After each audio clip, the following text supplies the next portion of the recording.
Hey,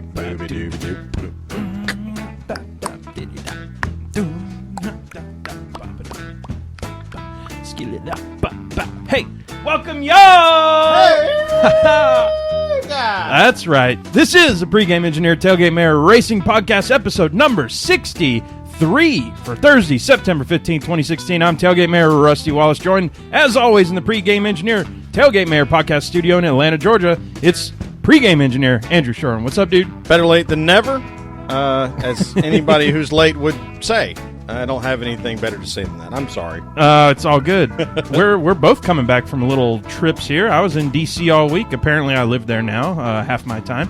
No kidding. Yeah, I know, right? So I got to find something new. If y'all know anything new to do, something cool or a restaurant in D.C. or something, I probably hadn't been to it just because D.C.'s big and there's a lot to do. But yeah, y'all hit me up. Sherwin, you came back from Connecticut. Yeah, however you spell that damn state. Yep. Does anybody know how to spell that? CT is the only thing that saves me. Well, our esteemed producer, the Frizz 11, she is originally from Connecticut.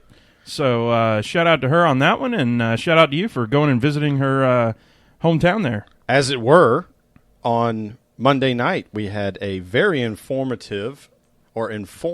Uber driver from the area who pointed to the place where Joey Logano got his start at a go-kart track as we drove by in Meriden, Connecticut. And I said, that's very cool. That is very cool. Did you like reach over and grab on the steering wheel and I just turn made it right? some gestures and stuff that indicated that I was beating on the car door. I want to go over there. Yeah, I want that. Please go over there.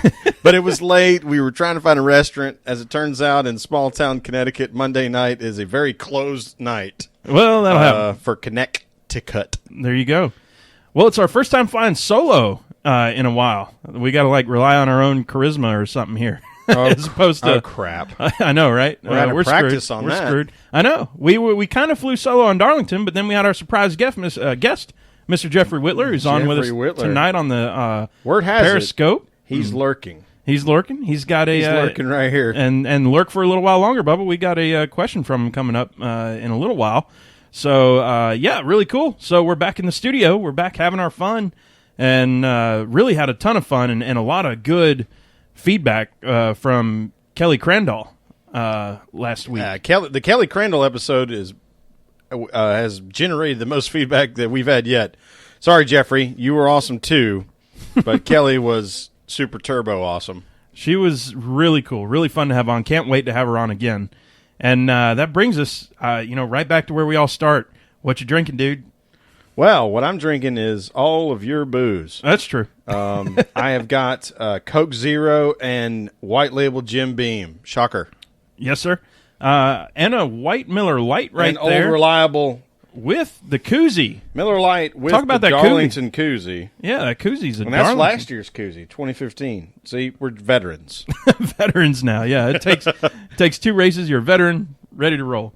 I've got the same thing, all the same stuff, but you've brought us something to sample, perhaps later in the podcast. What's that? Oh, well. Hello. You know what? Brand new to me.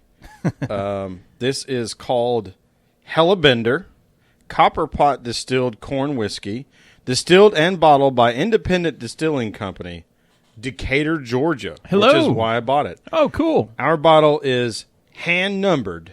Batch number 4, okay. Bottle number 107, 92 proof. Yeah, I can't get that in the grocery store. Hellbender. Got a picture of a salamander. That's awesome. Why don't you, while I'm going through the next segment, get that plastic off the top of it. Get it open? We'll start working on it here in a little bit. He's got it in his mouth. He's doing the thing. You know how it goes. Yep, that's how it works. By the numbers, y'all. So it's episode number 63. We're going to talk about the 63 car. And the number 63 is not a very popular car number, as it turns out. So I had to dig a little deep here. And, sometimes, y'all, we have a great story and a fun story and some pretty, badass dudes driving these cars. Sometimes it's a historical NASCAR moment, and that's where we're going into today, is a history lesson in NASCAR that I think NASCAR deep dive that I think is pretty very interesting with the 63 car. So the 63 car was driven by, and y'all old NASCAR fans will know who this is, Giacomo Maggiacomo. Sherwin, you recognize that name? Oh, sure. Absolutely. Is that No, true? I don't at all. I was like, wow, No, really? no. So 23 races in the 63 car over 10 seasons. He was in the late 70s and through the 80s. 1976, he was the SCCA Trans Am champion. And now we're going to fast forward. 1988, Bobby Allison, the oldest Daytona 500 winner at age 50.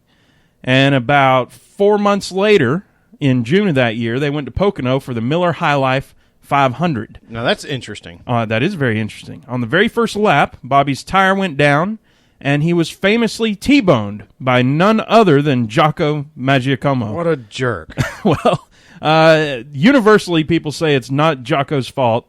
That's just one of them deals. But it did end both their racing careers at that point.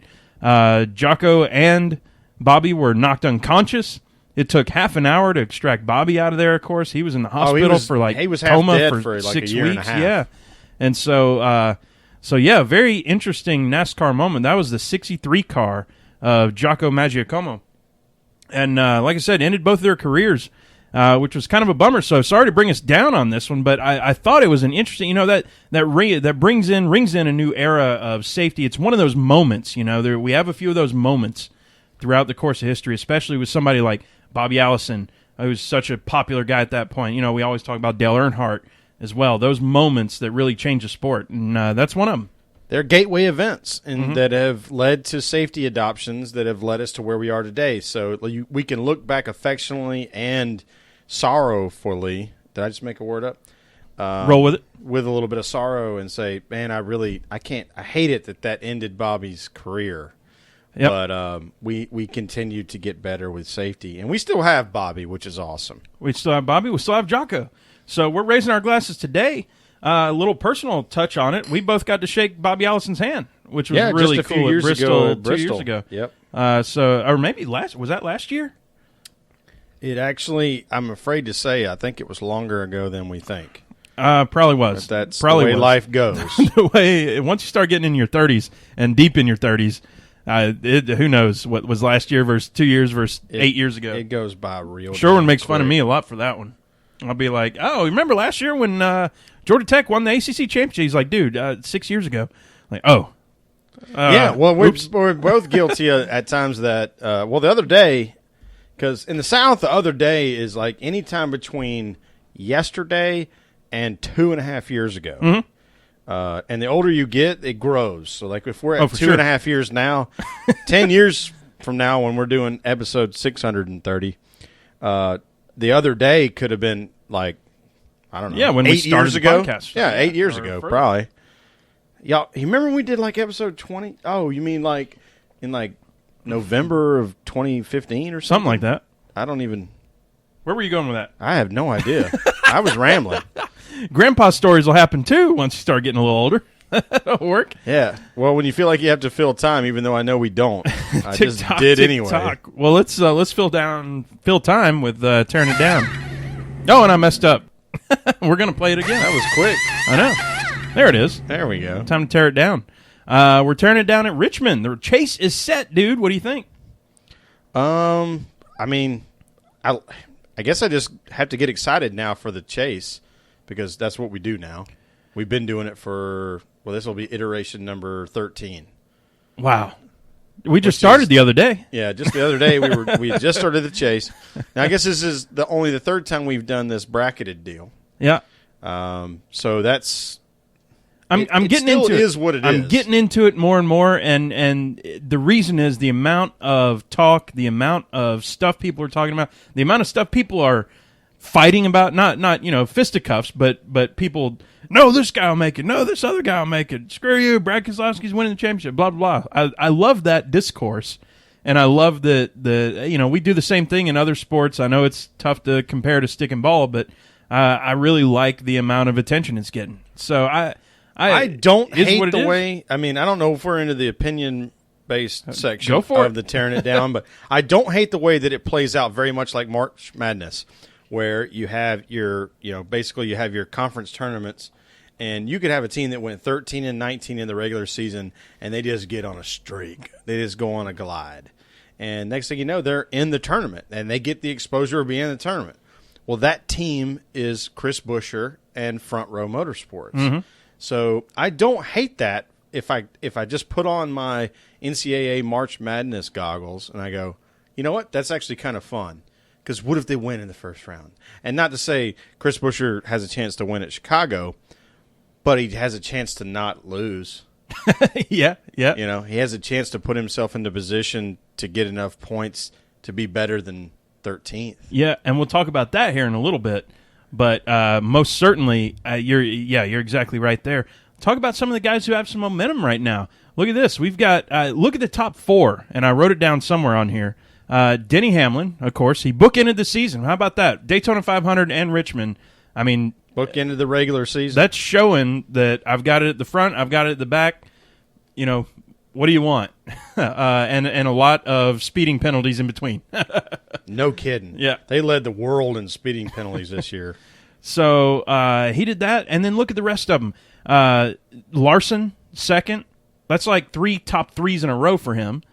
Truex, who won last week? Darlington. Yeah. And Brad Keselowski. I mean, holy crap. Like, leading this series in wins and points. Yeah, look at that. Coming into the playoffs. Look at that top 4. That's pretty crazy. And not much drama, I would say, as far as a chase goes in the Richmond race. Now, they were trying to put drama in there because Casey Kane was running up top 5, and there, you know, we were talking back and forth because I tell you what, I wouldn't.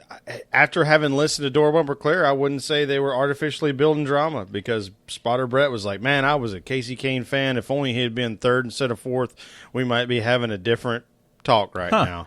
Because you and I watched the race together, and we said, "Look, they're just bringing up that like Casey's going to run." I mean, not that we're always pessimistic about him, but you know, it just wasn't his race in that perspective. But interesting that other people thought it could have been.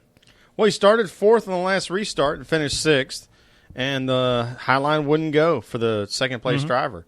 So it's kind of like, yeah, you get the chips to fall a little bit different way, and you end up on the bottom line. Even if you start 5th instead of 4th, he probably finishes better than he did. Well, so that maybe has a chance to win. Although everybody says Denny Hamlin got shot out of a shotgun, perhaps jumped that restart. Ooh, look out. Certainly not going to take that win away from him. He kicked everybody's butt in the last half of that race. Sure.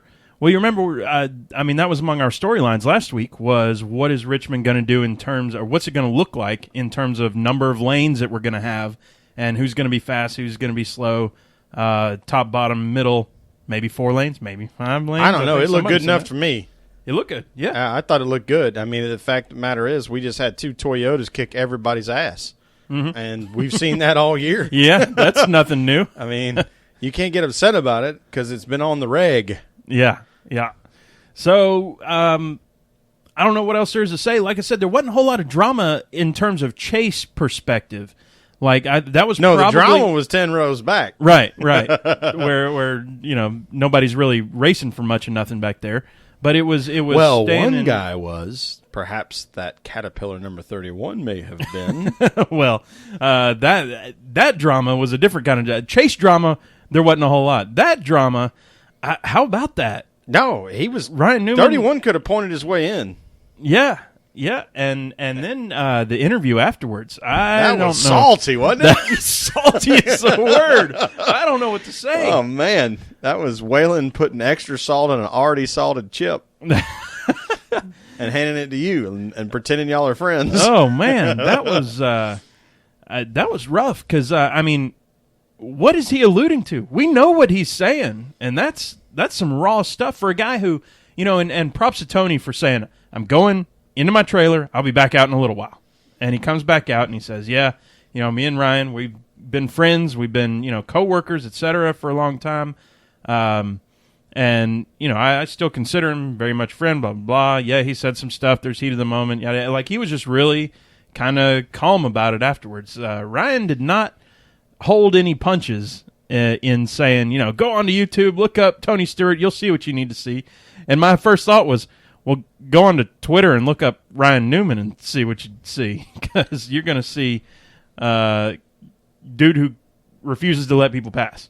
Well, the only thing that, not the only thing, there are many things, but the thing that bothered me about it the most was that Tony Stewart offered Ryan Newman a job in a very decent car when Roger Penske told Ryan Newman to go away. Mm-hmm. And it's very challenging for me to understand why Ryan Newman would speak so poorly of his boss. And I got to believe it's all of the angst and anticipation and emotion and energy about the fact that wreck solidified Newman not making the chase. Well, I would say among the things that solidified him not making the chase was a 15-point penalty the week beforehand, you know? Who you going? Cheater! Well, Yeah. there is that. I mean, that's what a Newman fan would bring up. Is, hey, man, if we hadn't had that penalty... Well, true. No, but you're right. No, and I'm not saying you're a Newman fan. What I'm saying is, hey, you know what? Not everybody's going to get it right. If you bring it to the last race and you're hanging on to some dangling cherry that may fall off the tree before you can get it, that's on you. What struck me is And that's the way I feel about Casey. And it's like, well, he maybe had a chance. Sure. What struck me is that, I mean, like, friends, dude friends, we know. We'll cuss each other out. Me and you'll cuss each other out and hissy fit or whatever. We'll every once have in a while. moment. We'll have a moment. And then, hey, dude, you want a beer? Yeah. Pass me a beer. Like, Hey, man, you still pissed? this was No, I'm good. this was beyond. It felt like that was beyond the you want a beer kind of like. Felt like a beer was offered like several periods of time before that, and like one was slapped out, and the other guy walked off Right. when middle fingers were out. Middle fingers out and like making fun of his girlfriend for being fat or something. Like, I mean, just Just bad stuff. bad stuff. So, yeah, interesting. We'll see if anything comes of that. I don't know if there's anything much more to say about Richmond. The other big news this week, though, is the Pee Wee Herman word of the week has been encumbered. Yep. And encumbered, I mean, you almost say, you have to scream when we say it or something, or drink or something every time you hear it. But encumbered was the word of the week, and the reason it was because people have been talking about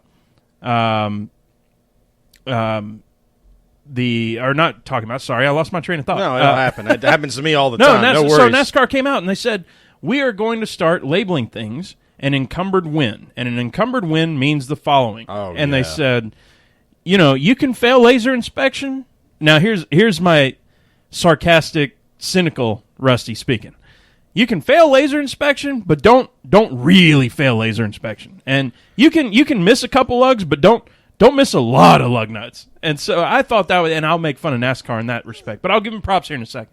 Yeah, well, I'm gonna make fun of NASCAR just as hard as we always do Yeah. when they deserve it. Okay, so they made the lug nut rule. They said we're not going to police on pit road lug nuts, and the reason they packaged that in the deal of we need to save some money on head count. Yep. So we're going to reduce our head count to one person in every 4 pits, and we're going to put 8 guys in the spy trailer. Mm-hmm. And we're going to put a ton of cameras up and a ton of TV screens, a ton of DVRs, and we're going to let a few people manage this thing. And you put as many nuts on as you think is going to satisfy your needs for a tight wheel. Mm-hmm. Well, then we got into this situation where stars were having loose wheels and coming in all the time. Yeah. And NASCAR's like, fans don't like this. Well, Tony Stewart paid $30,000 to fix it. Yeah, Tony As they Stewart said. donated $30,000 to probably a fantastic charity, as it turns out, to have it changed. So NASCAR went all in from there, saying if we're still not going to put a person in every pit, but if you show up at the end of the race and you're missing lug nuts, your crew chief's gone and you're getting fined. Mm-hmm. And everybody's like, really? It was fine a week ago, and now it's super not fine. We've had 37 cars finish on the lead lap or whatever, or finish the race and didn't have a lug nut problem when they were only putting 3 on. Now all of a sudden it's a problem because like Dale Jr. had a problem, Kevin Hart had a problem, Denny Hamlin had a bunch of them. Mm-hmm. I'm sure Brad Keselowski did, and Kyle Busch and those guys, because they're all pushing the limits. Sure. And that's what you'd expect of them. Right. But then NASCAR's like, okay, well, we made a rule we thought was cool. We tried to save some money on head count. We're going to pull that back in, and we're going to pull it in so tight that horse's neck is about to break, because now it's like it went from slap on the wrist to going to break somebody's neck, and which is weird, but we've seen him do it again with the laser inspection. Oh, we really don't care if you fail it. We're only going to give you 15 points. If you win the race, it really doesn't matter because you're in the chase anyway. Now we've added some really cute adjectives. Encumbered. Egregious. Egregious. I love that word. And it's like, well, shouldn't it have been an egregious failure all along that caused the penalty? So why is Ryan Newman's penalty less or more egregious than, let's say, Casey Kane's was, or Kyle Busch's was 7 or 10 weeks ago, or whenever that was? I don't understand. How are fans supposed to understand what egregious means when, for sure, 87% of them don't even know what that word is to begin with? Sorry. Well. This is where I've beaten down NASCAR on it. I'm going to give them a little bit of props on this part. We know that lug nuts are one of those gray areas right now in terms of you can. They changed that rule too. Did you see it? Yep. So okay, we hadn't even got to it yet. So they know lug nuts were a weird situation because you could come off with 2 lug nuts or something now and be okay, and then just get penalized afterwards. What they're thinking about is next round / chase implications on it and championship implications, which we've talked about in the what-if scenarios. And I think they've run a bunch of what-if scenarios in their heads and said, well, we just need to draw a line in the sand. Now, they drew it pretty far in the sand in terms of, I think they said, 3 lug nuts across all tires. Yeah, if you have less than 17 lug nuts, you're in trouble. Right. And laser is like, you got to bring out a 7/8 car or something to get the laser problem. Sounds like it, but we don't know exactly what causes a fail now. I thought they put some. Did they give us some dimensions that I hadn't had a chance objective? To read yet? I thought there was something objective. The point is, nobody this year has ever gotten close to. I saw that they said that nobody's laser inspection failure this year has come anywhere near what NASCAR deems to be an egregious in-chase failure that would result in a 35-point fine and no rewards for having won except the trophy. Right, and you get an encumbered win. You get the trophy, and you don't qualify for the next round of the chase. Through. And if it's championship race, you lose the championship on it. So I like, this is where I'm giving them some props. I like that they've drawn a line in the sand. And I kind of like that they drew it kind of far and said, look, here is the line. Now y'all know where the line is. Now you know what the story is. And if you try to cross this, now. Like, there's no questions. Me, all that's really done is encourage them to go even deeper into the well on so the stuff they were already mucking with. That's the question then. So let's say you want to mess with, I don't think you're going to mess with 3 lugs. I think you're just going to do 2, only put 4 in on this side, then put 5 on the other, right?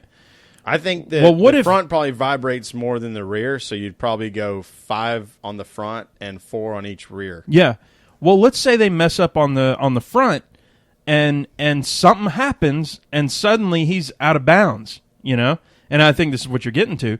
But if you're going to push that limit, now you're pushing the entropy, if you will, the randomness that could happen, where you might cost yourself a championship if you try to push that far. So there's no reason for me to bring this up right now other than to have fun with it. Okay.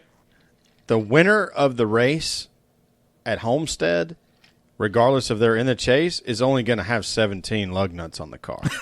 You think? Because that's the new line. That's the new speed. Do you think, though? Because I think so. Because they stand a check. Because that means one guy has to do 5 and 4, and the other guy has to do 4 and 4, right?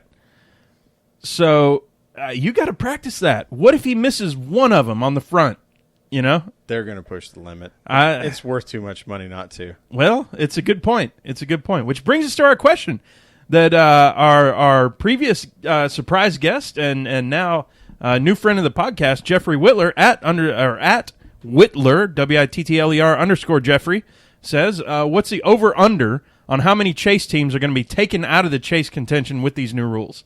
He said his number is 2, and so he's we're going over under. Okay, so we have the benefit of getting to see what his over under is.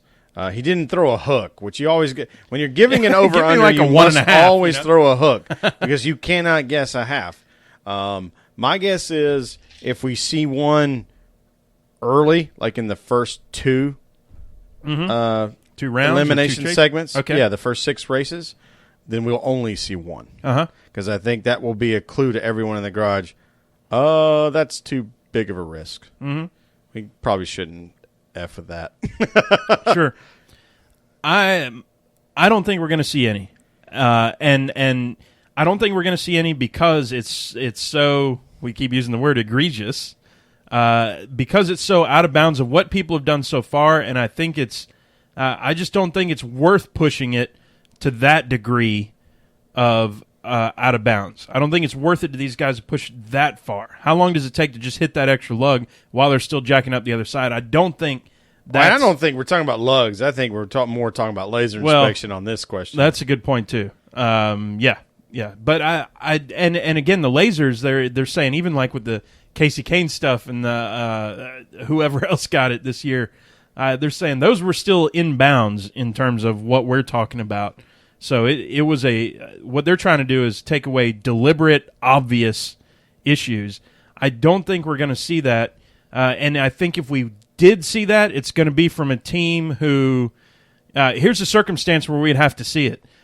A team who shouldn't be at Homestead in the contention, a Jamie McMurray is in Homestead, and they say, screw it, we're going to throw whatever we got at this thing, and only do 17 lugs and really push the boundaries on laser. I think that's where we might see it, but then he'd have to win too. Well, there was a question that came in on the Periscope that I think we really ought to suspend until the week before the last race. And it was sort of a discussion around, so what happens if the guy that wins and the guy that finishes second is in contention and the guy that wins kind of does some of the burnouts that we've seen. Right. I think we want to suspend that discussion till we see who are the 4 teams that make it to Homestead and talk about whether we think any of them have, like if there's one favorite or if there's 2 people we think have a chance to win, that sort of thing. So we'll suspend that. Thanks, Kenny. Appreciate you bringing that up because that is a fantastic point. But let's wait about 9 weeks and we'll get it back at it. Sounds like a good idea. We got some other listener questions, too. Jason Woodham, fan of the podcast, and he's asking us, a bunch of questions all over. I love this question. Did you think about this at all? I thought about it a bunch. I did, too. Oh, good. I'm glad you did. I'm really glad you did because I put a lot of thought into this, and I'm very happy with my answer. But his question, and goosebumps just happened. That's cool. If you could pair any driver with any crew chief, current or past, who would it be? Do you want to take it first? Do you want me to, or would you prefer it? Are you prepared? I'm prepared, but I don't know who should go first. I've got a good story, but it doesn't matter. I didn't want to muck yours up, but I think what I want to say is I definitely have a driver and a crew chief in mind. Go for it. And the eras are slightly different, and I think that was sort of the point of this discussion is who do you think was a really awesome crew chief that would have fit with a really awesome driver? Mm-hmm. And if they had made it up as a pair, as a team, would they have been even better than they were individually? So my driver is David Pearson. Oh, cool. I love where it's going. And my crew chief is Harry Hyde. Okay. That's awesome. That's a fantastic question. I wish they had got together in the late 60s and early 70s when Harry had just got into racing and David was reaching his peak. And I mean, I guess I have to add the caveat of, the Wood brothers needed a sponsor to run all the races. That's the reason why they didn't run all the races, and that's the reason why David Pearson doesn't have 19 championships. He won 3. The only 3 years the Wood brothers ran the full season with David Pearson, they won the championship. That's a number that can't be a number. That's a stat and that I don't want to true. steal some thunder out of David Pearson. Somehow we're going to get David Pearson in an episode, and it's going to be a David Pearson episode. But if you can give me Harry Hyde and give me a sponsor like Folgers or Budweiser, David Pearson is the greatest driver NASCAR's ever known. That's the way I look at it. Mine went more contemporary and maybe a little more sentimental, but I believe in it. Okay. Cool. So mine are both contemporary drivers and crew chief, and I did not want to choose just swapping people who are chase drivers. I didn't want to. If you take Junior's crew chief and give him to Carl Edwards, whatever. But two people who I think are really talented for different reasons, and I would love to see this. My crew chief. I'll start with crew chief Paul Wolf. 39 years old, Dude, young he's guy. a badass. He is a badass. Former driver. That's high on my list of qualifications. Former driver. Yeah, like Kevin's, what's his name? Roddy Childers. He has a championship in a team. I'm not going to call him, that Brad wasn't an underdog necessarily, but he was not a spotlight team to start that year. And No, the only reason they got attention is because Miller Lite switched their sponsorship to his car. Right. And he pulled a championship out of it. Paul Wolf, I've got a ton of respect for, and of course he's in a lot of people's mind either number 1 or number 2 in the seedings right now in terms of if you're writing out a bracket, what's going to happen. So Paul Wolf, that's my crew chief. Now I'm thinking of a guy. Let me get a guy who's outside of the top 20, top 30 right now. Somebody. Sure. Somebody who I believe in, who I think is a great driver, who needs a car. Now, this also comes with, I need this guy to have a car, too. And you said it, too. Get a good sponsor, get a good car. The Wood brothers built the hell out of a race car. True. They just didn't have enough money to go every race, but not to interrupt you. My driver is Brian Vickers. Give me... Oh, my God. You know that? Yeah, hell yeah. Give me Brian Very Vickers. Sentimental. Goodness gracious. Right? Brian Vickers and Roddy Paul Childers. Wolf. Right? The analogy continues. It does. Brian Vickers with Paul Wolf and a sponsor and a car. Holy moly! I would love to see that. Can I please have that? No, you did a great one though. Can I have Brian Vickers' health back? No, that's awesome. No, that's so cool. I love what you did there because you did your homework, and I felt like I did too. I really thought about this long and hard when the topic came in. And it was like, okay, I know I want Harry Hyde. That's awesome. Who do I want to drive Harry Hyde's car? Yeah. Well, I mean, duh. in that era or whatever. Upstate Carolina's hero. Not that Cale Yarbrough wasn't, but Dave Pearson was the thing nobody could touch. And what can we say other than what the awesome Woodham thing is Kyle Petty was just on Nate Ryan's podcast, cool. NASCAR on NBC, and Nate asked him the question that I think it gets asked him a lot is, who's a better driver, David Pearson or Richard Petty? And Kyle said, well, I think Richard Petty would say David Pearson. And David Pearson would say Richard Petty. Uh-huh. He said, I love my dad. Yeah. He was a great driver, so I'm going with Richard Petty. Sure. But if David Pearson had run as many races as my dad, David Pearson would be the greatest driver in NASCAR. Right. Kyle Petty's pretty much saying, I'm not going to fist fight anybody who's going to say David Pearson. Right. I'm not going to go. But MVP, Jason Woodham on that question. That was an awesome question. Yeah, that was awesome. I thoroughly enjoyed researching, doing my stuff. Same for you. That was... Oh, I spent 20, 30 minutes thinking about who's driving Harry Hyde's car. That's awesome. Well, let's move on. Let's gas it up. You ready? Yes, we're on it. Ooh, nice. Hello. That sounded good. Chicken in the car won't go. Chicago. Chicago. Sweet home, Chicago. We got a bunch of storylines going on. We've got I don't know what else to say. First race of the chase. Bunch of storylines. Among them, will Kevin Harvick's crew come, get him somewhere? Well, you got the two pieces from Danica's team, and yep, seems like they had a good Richmond. Yep, it does. They, we talk about this first round. What Chicago, this race at Chicago has become, is that survival round, and we'll get to that in a little bit. But this is the start of the don't mess up round. If you mess up, you're out. Generally considered, the don't F up round, which is strange because normally, I don't know, maybe it's that way in the NCAA tournament. If you look all the way back at UCLA in 95 or 96 where they almost lost to a nobody, that crazy last-minute layup, and it's like, and then they boom, all the way to the finals and win. So maybe it is absolutely the don't F up round. Especially in Chicago, fast track. You screw up and pound the wall 10 laps in, and you finish DFL. Yep. That's a super deep hole to climb out of. A lot of ground to make up after that. Because as we've seen in these chase races, you see that yellow across the deal, which they're going to put at Twitter on now. Which So I wrote that down, and it's funny because they're putting the Twitter name of all the drivers on there, except for Carl Edwards, who isn't on Twitter. They're putting hashtag Carl Edwards on his. I laughed my butt off. It's funny as hell. laughed my butt off. Yeah, but so you see. I'm going to use that now. You see the deal on it. And so that even at Chicago, a solid 11 or 12 of the positions are going to be chase drivers. That's just how it is. These guys ramp their deal up, and it's like 1 through 3 seeds don't lose. They just don't. And nobody wants to be the guy who took out the chase driver, except for maybe Matt Kenseth. But or Ryan Newman right now. Truth. So you don't want to be the guy who took out a chase driver. So chase drivers coming up on you.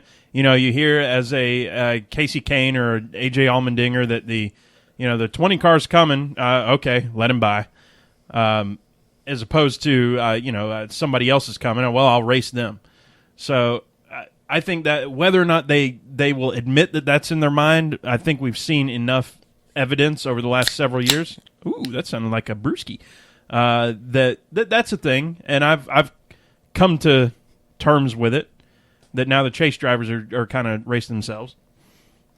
You know what I find myself doing, and it could be because I'm partial to a driver that is not made the chase 2 years in a row, but I want to see somebody not in the chase win, just to shake up the process, just to give NASCAR a couple data points. Say, oh, whoa, we thought chase driver was going to win all these races. But Did we have one last year? Yeah, we sure did. Yeah, I can't remember who or which one, but I'm pretty sure we did. And we talked about it on this podcast. That's the funny part. Yeah, it wasn't even at Talladega either. Yeah. It wasn't a goofball deal. It was, golly, it might have even been at Charlotte. Was Truex in the chase last year? No, he didn't win that. Yeah, he was. He was. Okay, yeah. Yeah, he was all the way to the end, actually. Yep. All right. Jimmy. Johnson. That's right. Jimmy won at, was it Texas, maybe? And he got eliminated in out. The first round. Yeah, that's what it was. Yeah, he was out originally and a chase driver, but he won when he was not still in the chase. So we need something like what Casey did back in that Red Bull car to win when it didn't matter at all. Yep. And upset the apple cart. Really fun. We've got let's just talk about Xfinity and trucks for a second, because we haven't talked about them a whole lot. Xfinity, pretty much the most fun series, really, when you think about it. So Xfinity, we're talking about going. This is the last race before the chase for them, for both Xfinity and trucks. So it's kind of when to get in sort of deal.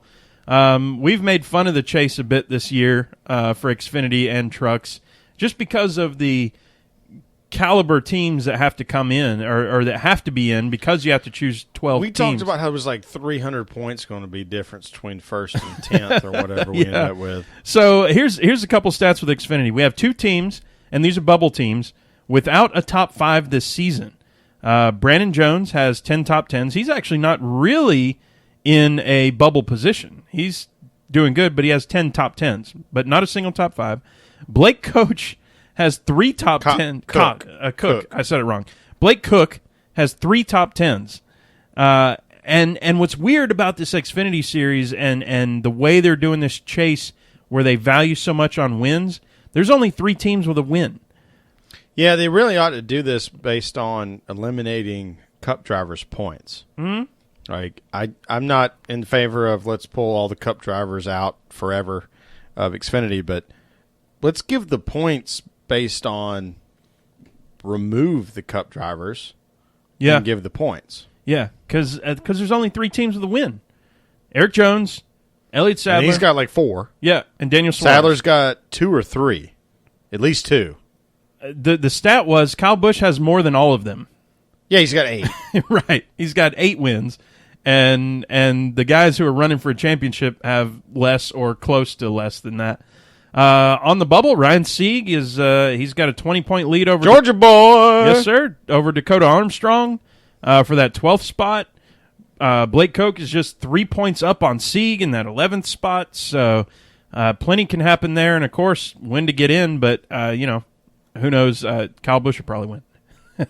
Kyle Busch is entering this race, much to the chagrin of the Sirius XM NASCAR folks. It gives you a bad taste, doesn't it? Like, on this last race to get in, the bubble race, the last race for the chase, and Cup regular wins, and nobody gets any, chase win for that.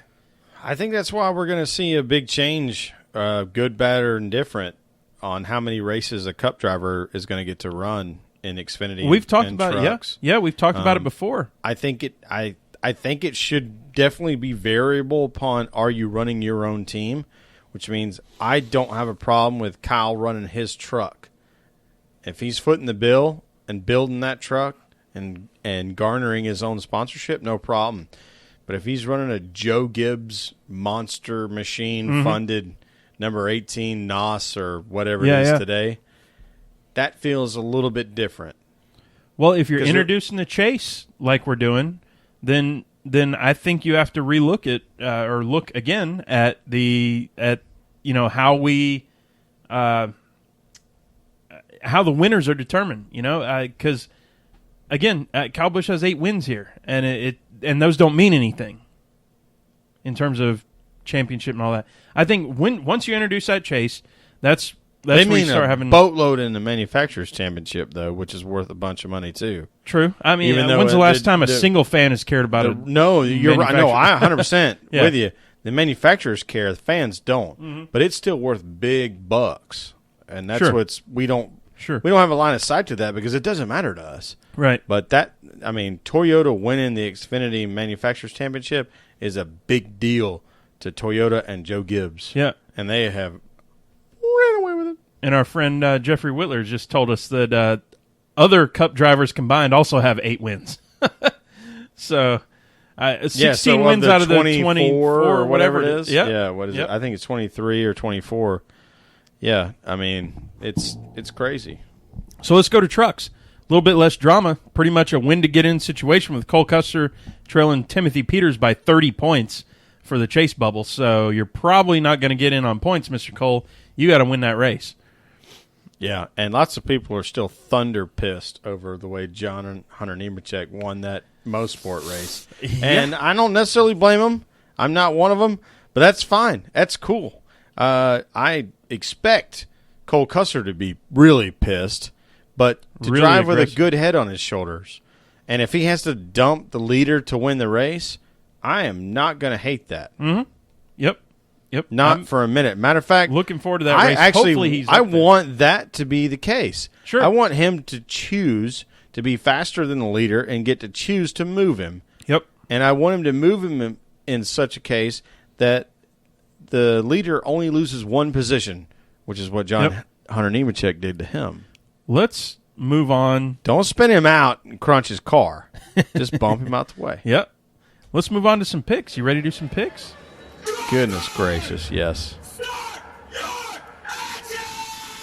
I'm sure I got my butt kicked last week. Well, I picked. I went with Kelly Crandall and picked Kyle Busch, and I think he had a decent day. I picked Chase Elliott. He did not have a great he kind of wrecked out there. That was a bummer. So who wins this week? If I said Kyle Busch again, then I'm just going same person over and over and over again, and it's not fair to do. But we're in the chase, so let me dispel some because this is a horrible pick. But let me dispel what my picks are for who's getting in the next round. Blah blah blah. I'm taking a stand right now. I'm picking Jimmy Johnson to win at the mile and a half for Chicago. You're not. I am. Hell yeah, I am. There you go. So that's awesome. Yeah. So let's see what we can do now that we're in the chase. You think Chad's going to just say, hey, we've been effing with y'all for like 2 months? Oh, he's going to put 12 lug nuts on. He's going to bring a 6/8 car. Right. Straight up. Jimmy, or was it Junior Johnson? The banana boat. Right. Smokey Eunuch. Here's the question. If they get an encumbered win, does that still count in our deal? I think it does. as many times as I said, I think we should do away with post-race laser inspection. Yep. It has to count. Yep. All right. I think that's fair. We're counting. All right. Who do you pick? I am going to pick, as much as I've thought about it, as many times as I've thought about it, I'm going with Joey Logano. Great pick. I think he's slumped enough and been fast enough that this is probably a good spot for him. Mm-hmm. It's the right kind of track for him, for sure. Not that I have to justify picking him. I'm going with Joey Logano. Well, that also shows both of our what we think in terms of what this first round is going to look like. And so if you're picking Joey, you're not picking him to crash out and not make the next round. If I'm picking Jimmy, my pick on Jimmy is more making a stand that I don't think Jimmy's out after round one, that I've seen a lot of people picking. But I'm just saying he's not out after round one, and this is me picking him to show you why. You mean some people are picking Jimmy Johnson, who's won 6 cups, to go out after one round? I've heard that. I've heard some stuff about that. Those people want clicks. So if you want a great breakdown of the chase and each of the drivers' chances in the chase, Bob Pockris, old Pocky with ESPN. Badass. He's always at the tweet ups. We always get to see him. It's real fun. He's fun to talk to. You sit there and you ask him, all right, what's the storylines for this race? And he throws it down, and he's ready to go with the questions. I love everything he does. But he wrote a fantastic article breaking down every driver's chances in there. You got to go look it up. I think it's you just go to ESPN.com, search Bob Pockris, and it's like the 4th article down right now. It's something like I think if you just click breaking down the chase grid is what it's called. Yeah, I think if you just go to ESPN.com and click on motorsports, I think should be relatively easy to find from there. I'm going to give you a couple highlights from it. Some things that I didn't know or that I thought were very interesting. We've talked about the first one. Truex has led more miles than anyone this season. Oh, hell yeah, because he led a bunch at Pocono and Charlotte. And Darlington. 1,664 miles led this season. I thought that was a cool stat. Jimmy, who I just picked to win this race, only has 10 top 10s out of 26 races. You might expect more. Yeah, people are bitching at Casey for his performance. Like, the best driver this sport has ever seen has only got 10 top 10s this year. Yep. Hendrick obviously has work to do, for sure. Tony Stewart has finished outside the top 20 in the last 4 races. 10 times probably, too, if I had to guess. That's rough. I think we've talked about this, but RCR has not won a race in 3 years. Oh, and that was Menard at Indy, and that didn't even count because that was fuel mileage. Well, he kissed the bricks. But they haven't won a real race since a real race. Who was it that last won a real race? The Brickyard's not a real race. No, it was Harvick at Darlington like 4 or 5 years ago. Back in Harvick's. That's the last race they won, or maybe it was Phoenix that year. He might have won Darlington and Phoenix in the 29 before he left. So there's your chances with Austin Dillon. Hadn't won a race in 3 years. I don't know. Jamie Mack has not led a lap this season. Neither has Casey Kane. I know, and I knew that about Casey. And Casey didn't. Jamie Mack made the chase. I was going to say Casey deservedly did not make the chase. He did not have the car. He had that little sprint right there at the end. But I did not know Jamie Mack had not even led like under caution or something. Like some fluke lap. Has not led a lap this season. Interesting. Yeah. Which brings us to. We're not going to do picks throughout the entire we're not going to tell you our entire chase grid right now. First off, I have not filled one out, but I don't think it's very helpful because your entire chase grid might change after day 1 or after race number 1. So it doesn't make sense to me to pick those. But I wanted to talk a little bit about because Patrick Cleary at PatWolf13 and Kyle Larson updates at 42_updates were asking us about chase picks. And I think we want to talk about the first 4 that we think are out of the chase. So the first 4 we think are going to not make it into the next round. Okay, so we're going to go like I'll shout one out, then you shout one, and then I shout one, and you shout one, and we're at 4 and we're done?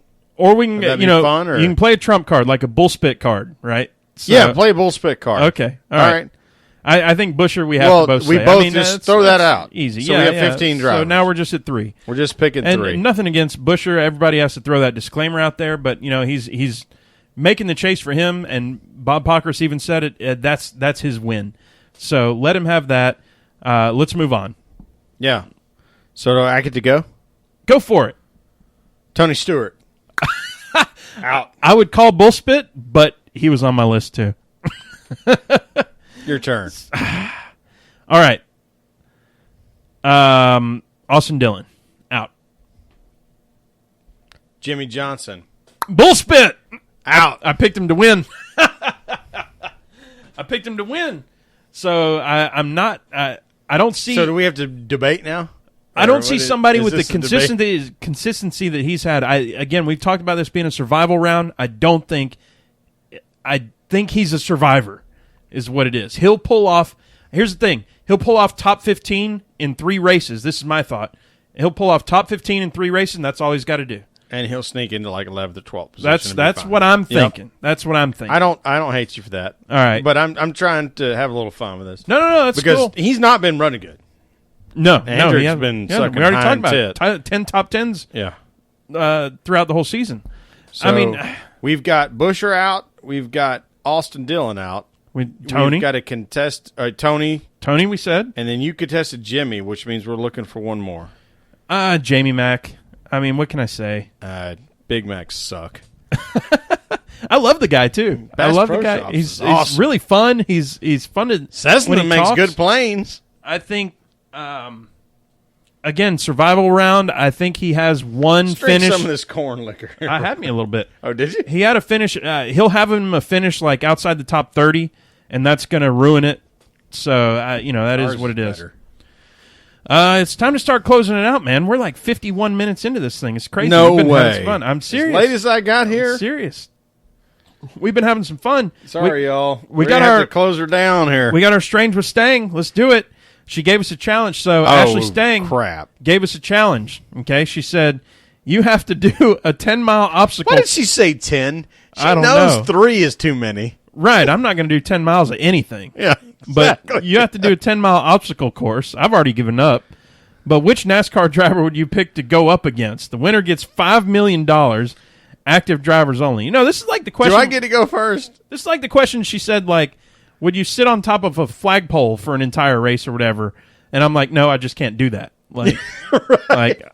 10 miles for $5 million. I just can't do that. That's the thing. I'm going to go first. Now, me and the our esteemed producer, the Frizz 11, we do a lot of hiking and stuff. I've done over 10. I've done 18 you're gonna whip miles. My ass if we went head to head. Well, I've done 18 miles a day, but it's whatever. I mean, you got to pick the big guy. You got to pick Tony Stewart. He's big and he's old. I mean, what are you going to do? Nothing against Tony Stewart. He's if it's got to be a 10-mile race in a race car, I'm screwed. Right. No, I'm glad you didn't take my guy. Okay, but what can I say? I'm going to steal Brett Griffin's guy, the fat-ass Mike Harmon he always bitches about. There's no way that guy could beat me in obstacle course. It's like 380 easy.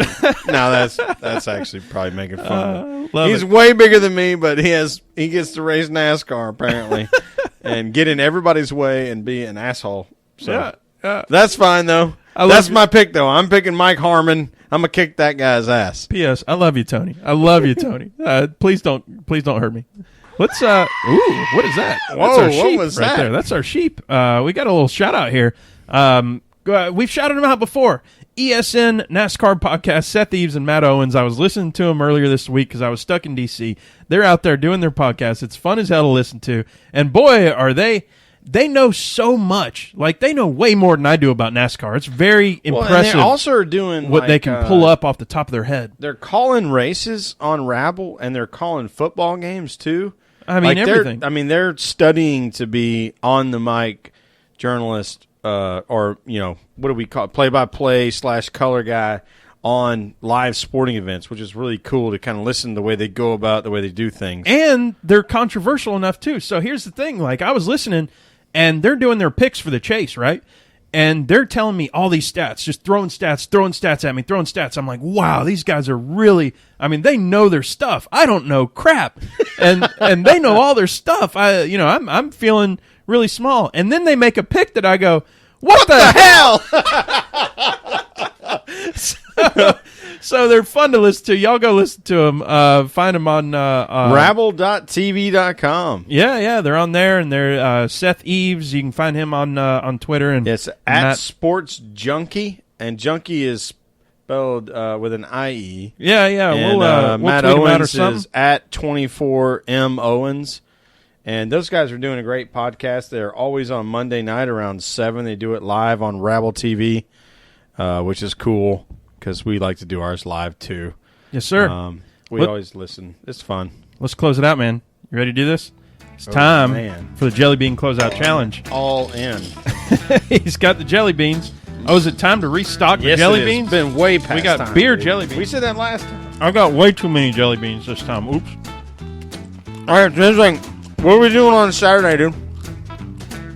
We going to Georgia Tech Vanderbilt game. Going to Vanderbilt football game, and then I'm not we're saying going fashion or sorry. I think we're gonna have to go home individually. that's not what's going to happen. We were gonna go to the Wheeler Walker show, but they pushed it to Sunday, and I'm man. madder than hell about that.